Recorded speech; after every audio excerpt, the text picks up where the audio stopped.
कथा सुचली कारण जे आता वेगवेगळे आपल्याला स्क्रोल करता करता व्हिडिओज दिसतात सोशल मीडियावरती, तसाच एक व्हिडिओ काढलेला होता की ज्याच्यामध्ये 4 बाळं दिसली होती आणि छान ती हसत होती, आई वडील होते आणि ते सगळं छान वातावरण होतं. पण तरी असं वाटत होतं की नेमकं काय वाटलं असेल यांना सुरुवातीला जेव्हा कळलं. तर अर्थातच तितके हसले नसतील आई वडील, असं वाटत होतं की एकदम छान कळल्यावरती. तर मग त्याच्यावरनं जे सुचलं, मग असं वाटलं की हे कथा बीज आहे, आता याचे हे फुलवलं पाहिजे. आणि एकंदरीत ती जी कॉन्सेप्ट होती ती ज्यांना कोणाला ऐकवायची होती कॉन्सेप्ट आवडायची.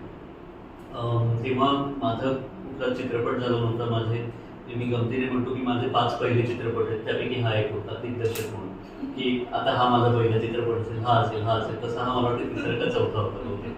आणि तेव्हा साधारण वरुणला मी अप्रोच केलं. वरुण हा माझा नाटकातला सिनियर आहे, मी त्याची नाटकं पाहून एकांकिके